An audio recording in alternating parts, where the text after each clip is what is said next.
And now the chair recognizes our Sergeant at Arms. The Sergeant at Arms announces the presence in the chamber of the Honorable Lourdes A. Leon Guerrero, the Governor of Guam and the Commander-in-Chief of the Guam National Guard.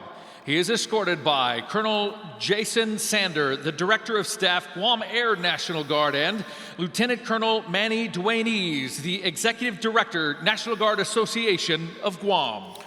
Will the Sergeant of Arms escort our distinguished guest and her party to the platform? Guam, USA is where I come from, and that's where I ought to be. Enjoying the girls along on the beach and under the coconut tree. Guam is good, Guam is hot, Guam is just such a little spot. It's a beautiful island that you've never seen, where America's day begins.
Please take your seats.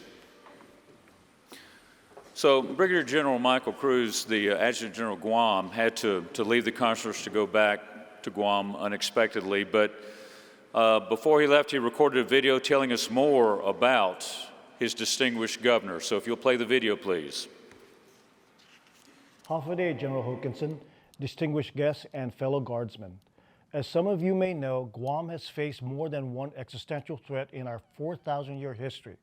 From the atrocities and genocides of Spanish colonization and World War II to pandemics and missiles named Guam Killer, our people are no strangers to living on the fringes of the comfort and safety experienced by our mainland counterparts.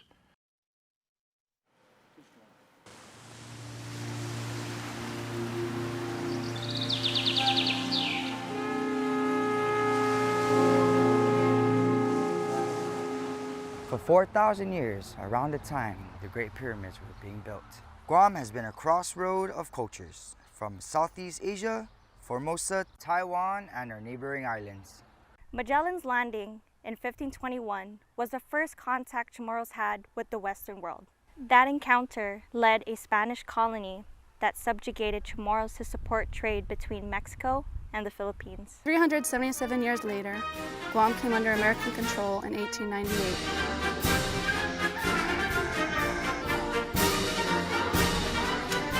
Until one day. United States of America was suddenly and deliberately attacked. After Pearl Harbor, Japan managed to gain control in the Pacific. Japan attacked and occupied Guam from 1941 to 1944. Chamorros were subject to forced labor, sex slavery, and genocide under the brutal occupation. After those dark days, the most celebrated day of the year is July 21st, when in 1944, American forces returned to liberate the island of Guam. Today, once again, Guam lives free. We are a cosmopolitan mix of 160,000 Chamorro, Filipino, Palauan, Micronesian, Japanese, Korean, American, and other cultures. We are not just regional partners. We are neighbors, family, and friends. We rely on our relationships, we defend our homeland and our nation, and we fight and win the nation's wars. This is who we are in the Guam Army National Guard. We are patriots with a legacy of service and our roots run deep. Whether the fight is far overseas or here at home, whether against an adversary or natural or man-made disaster, now more than ever. We are always ready, always there.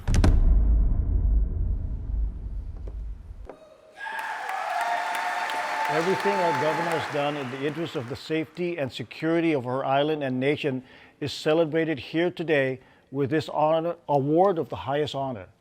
From standing up the first surgeon cell in the 54 at the onset of COVID-19 to helping the USS Roosevelt with safe harbor for thousands of sailors, trusting in your National Guard, we have led the nation in vaccination rates, defended our THAAD missile sites, renovated homeless shelters, and connected thousands to public health outreach services, and most recently recovered from a Category 4 typhoon.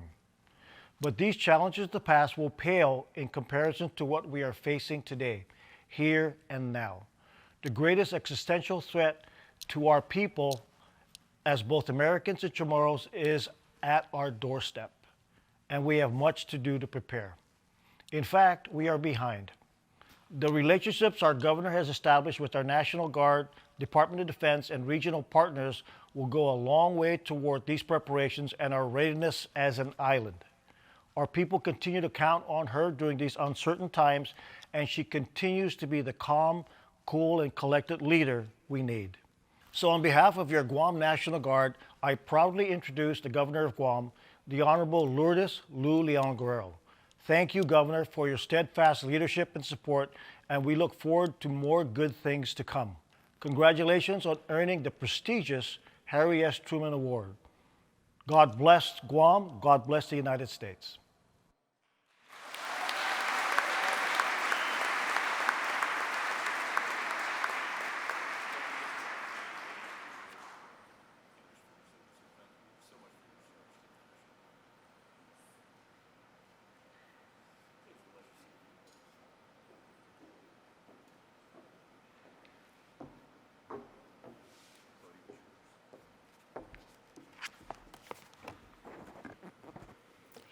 Before I begin, I ask that we take a moment of silence for all those affected by the devastated caused by the wildfires on the island of Maui. Our hearts and our prayers are with you in the most difficult time.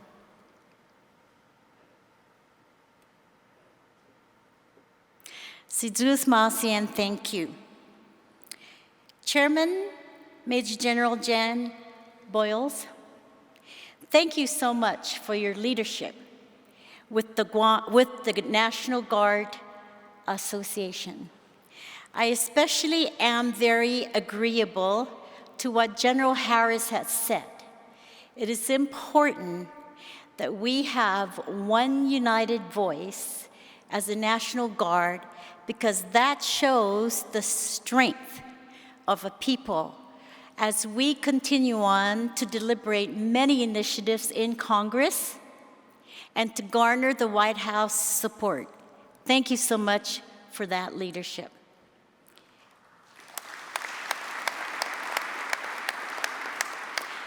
Major General Andre Berry, thank you for hosting this I think, very respected and notable association in your state. I was at the party last night. Of course, our Guam and Hawaii people showed the National Guard of the United States how to party. And we partied very hearty. And of course, General Berry came up and introduced himself to me, and lo and behold, we found out that we have common friends. He's a very good friend to my second cousin, Loling Betances, and her husband, Sammy. So now we have a connection with Nevada and Guam. Thank you so much for that. I also want to thank the leadership of our Guam National Guard in its fight, actually, and won the fact that we are now 100% members of the National Guard Association. And I encourage that even more because I truly believe that an association brings about, like I said, one voice, one united front for very, very, I think, formidable initiatives to be accomplished. Buenas and Hafaday. I join you all here from the future. Guam being where America's day begins, we are known for our time-traveling abilities and endurance for long plane rides across a vast ocean. Guam to Reno is approximately 5,900 miles, but who's counting when these journeys serve the noble purposes of forging connections between Guam and fostering understanding about our identity and what our needs are as an unincorporated territory island in the Pacific. I hold steadfast that our oceans do not stand as barriers. Rather, they are the bridge that unites us as a nation and as a world.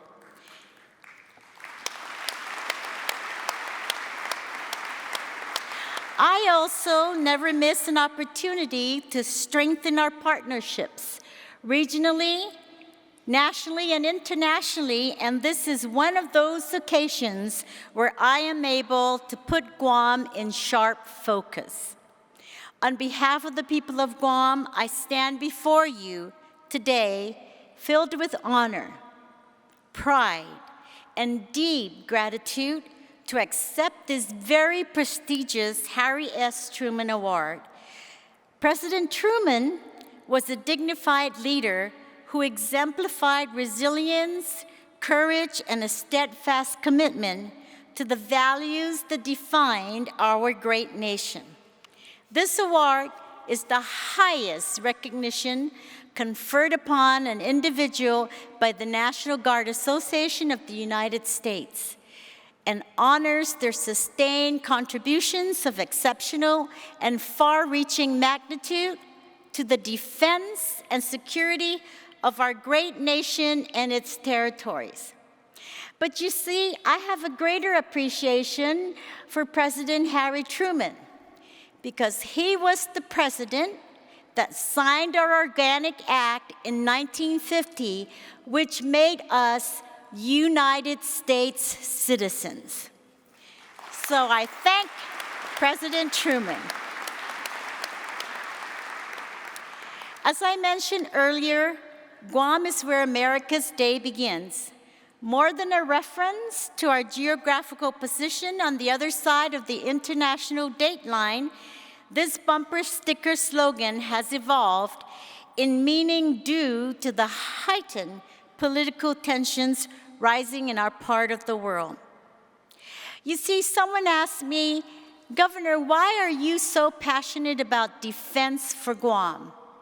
You saw in the video our history of war, our history of invasion from the Spaniards that almost annihilated our race, a history of invasion into the only U.S. soil, not only invaded, but occupied for 3 years. My grandparents, my father witnessed beheading of their loved ones. They witnessed women being raped and children forced into hard labor for a measly cup of rice. So we also have just celebrated a month ago today, 79 years of liberation from the imperialist Japanese army. 79 years, and our people to this day have vivid memories of those atrocities. The United States was not prepared to defend Guam at that time. And I have vowed to myself that I will work very closely with our allies, our military partners, our regional partners to get prepared, because I will not allow that to happen again.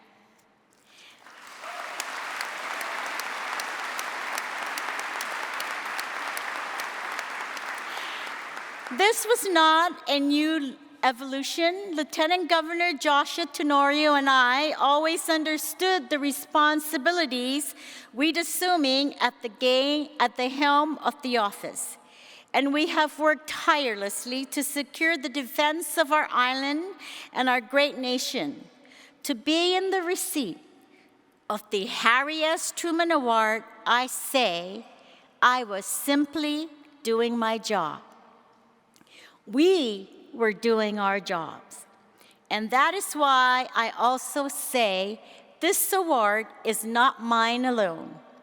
This award belongs to the brave men and women of our National Guard who time and again have demonstrated their unwavering commitment to protecting our homeland and supporting our citizens. Your selflessness and dedication inspire us all to rise above the challenge and come together for the greater good. You have consistently stepped up in times of crisis and need and embodied the essence of service before self. For the good of Guam, GAUS executed a flawless logistic plan for Guam's COVID-19 vaccine rollout. Supporting our local public health, they man the long lines, manage online appointment and walk-ins, and put thousands of jabs in arms, providing protection to our people and helping to slow the spread of the deadly virus. I was watching national news, and I saw and heard President Biden calling out to the National Guard for help in the nation. And I said to myself, President Biden, we are way ahead of you. We have checked this off months ago.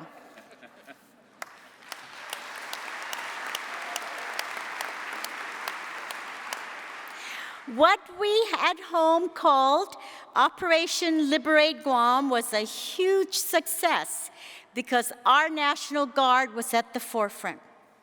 For the good of Guam, GAUS kept our people safe and helped restore normalcy in the aftermath of the biggest typhoon our people have endured in over 2 decades.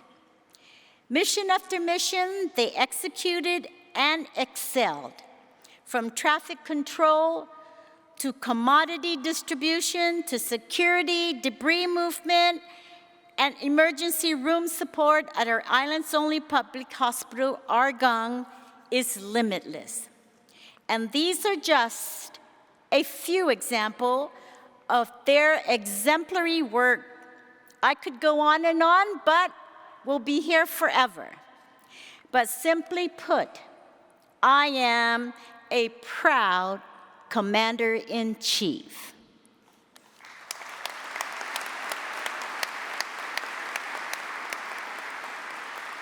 I would be remiss if I failed to thank the families and loved ones of those who serve.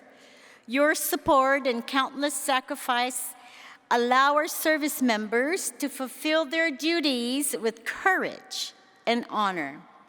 Because as we all know, behind every uniform stands a network of resilience and strength that deserves recognition and appreciation. On behalf of the grateful island, Sizus Masi, as we celebrate this achievement today, let us remember that our work is far from over. The path to a safer and more prosperous future against continued cooperation requires continued cooperation and dedication. Let us uphold the ideals that define our nation, and let us never forget the importance of supporting our National Guard and military forces in their crucial roles. In accepting this award, I am reminded the responsibilities that come with it to continue advocating for the needs of our National Guard, to ensure their well-being and preparedness, and to champion the values that make our communities strong. Together, we can build a legacy of service and excellence that will inspire generations to come. And I will commit to you, Chairman Boyles, that I will do everything in my power humanly possible to advocate and to vocalize the need for a space command established under the National Guard.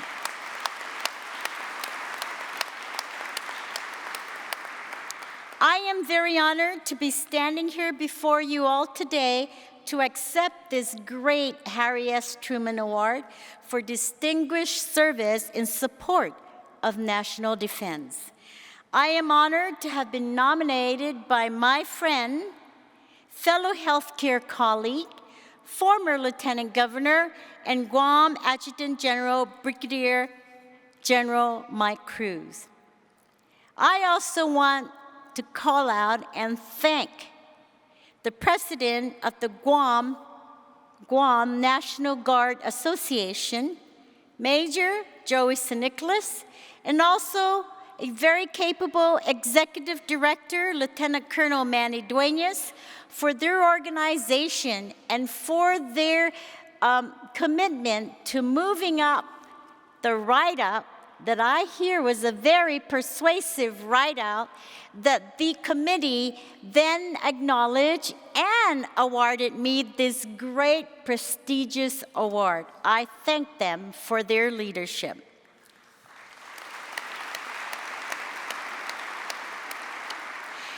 Guam security is only made possible through successful collaborative efforts. My administration, from day one, has been committed to working in partnership with our federal and military partners to shore up Guam's defense capabilities to safeguard the welfare of the entire nation. Guam, as you know, is strategically located within the Western Pacific, providing operational and logistical support for critical operations of the U.S. forces and their regional allies. My administration understands the importance of prioritizing Guam's defense. So I'm in a continuous working partnership with Joint Region Marianas, the Missile Defense Agency, and the Indo-PACOM Command to ensure that Guam obtains a 360-degree defense coverage. This comprehensive and collaborative approach guarantees the protection of our existing military assets, both operational and those in the process of development in Guam. This ensures that our military posture remains strong and capable, empowering us to safeguard not only the interests of Guam, but the safety and well-being of our nation.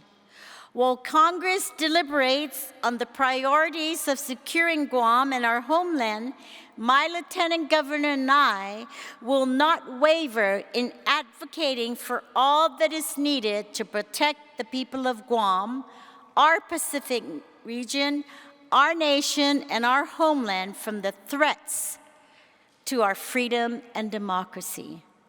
In closing, I want to thank all of you here at the National Guard Association for this prestigious award. And I would especially like to thank, again my tag, for the nomination. I would like to thank Manny Duenas, my office, in working out a very persuasive write-out. And especially, I am very humbled by the endorsement of Admiral John Aquilino, Indo-PACOM Commander, Admiral John Manoni, former JRM Commander and my battle buddy, Admiral Ben Nicholson, Commandant Dave Berger, Susie Veras Lum, who used to be the Chief of Staff for Admiral Aquilino, and of course, Vice Admiral Hill, for our work together in attempting and working hard to get the missile defense in Guam. To the National Guard Association, thank you so much for your collective efforts in ensuring the priorities of our National Guard and that their families are heard in the halls of Congress. Your work is essential, and I look forward to providing my advocacy for all you do for our National Guard and their families. In closing, I would like to say in my language, si Diyos maasi para todos ibidan mizu para umaprotehi islan mami, umaprotehi inila mami, and for our freedom and democracy. In translation, thank you for all that you do to protect our island, the lives of our people, and to protect freedom and democracy, because that's what life is all about, freedom and democracy. Si Diyos masid, and God bless Guam, God bless the National Guard Association, and God bless the United States of America. Viva National Guard!